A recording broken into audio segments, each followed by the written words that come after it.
Est-ce que vous avez le sentiment en général de la responsabilité, en particulier de votre responsabilité sur autrui? Absolument pas. Je ne l'ai jamais eu.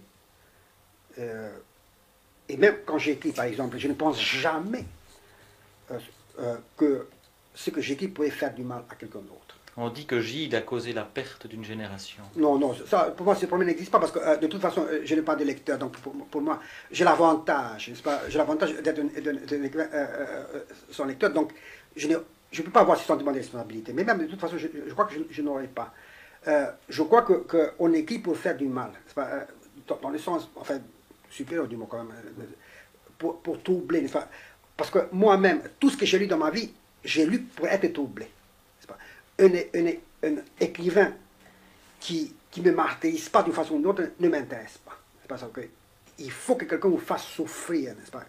Autrement, je ne vois pas la nécessité de lire. Alors, au fond, alors, pour cette histoire de responsabilité, je vais vous répondre de façon très concrète. J'ai remarqué que la plupart des... J'ai quand même quelques lecteurs, forcément. Eh bien, c'est des gens, des pauvres types, la plupart. Des gens lamentables, des malheureux, comme ça.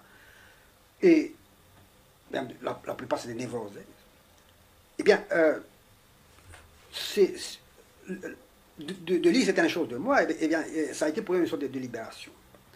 Et vraiment, ce problème de responsabilité, avec les implications, disons, négatives, enfin, ça je ne me suis jamais posé, je ne me pose pas, n'est-ce pas? Évidemment, j'aurais peut-être un autre sentiment si mes livres circulaient énormément. Mais même à ce moment-là, vous savez, de toute façon, étant donné que la vie est ce qu'elle est, n'est-ce pas, c'est une chose absolument terrible. Je ne vois pas pourquoi on la maquillerait, n'est-ce pas? Ça signifie absolument pourquoi est-ce qu'a monté le problème. Le problème du mal, c'est un problème réel, c'est un problème qu'on s'est posé depuis toujours. Enfin, la Genèse commence par les problèmes du mal. On ne peut pas traiter ce problème comment dirais-je, avec de bons sentiments, n'est-ce pas? Il faut avoir le courage d'être cruel, n'est-ce pas? Enfin, surtout sur le plan théorique. Et ça, je me reconnais une sorte de férocité intellectuelle, si vous voulez. Mais c'est que les problèmes, on ne peut pas parler du mal de ces choses-là autrement, n'est-ce pas? La vie, c'est la mort, au fond. La seule question qui se pose à propos de la vie, c'est la réponse. La seule réponse qui se pose à propos de la vie, c'est la mort. C'est à peu près la même chose. Comment dis-je? Mais je suis allé un peu plus loin. J'ai dépassé un peu, si vous voulez, la hantise de la mort. En ce sens que je suis arrivé à la conclusion que le grand, au fond, la clé de tout, c'est pas la mort, c'est la naissance.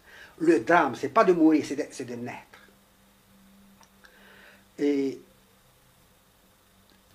donc, c'est un changement.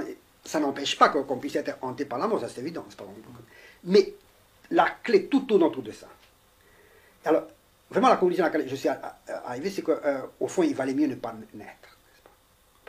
On est là, mais n'empêche que le grand problème, c'est la naissance et pas celui de la mort. Et en ce sens, le bouddhisme comme religion me semble plus profond que le christianisme.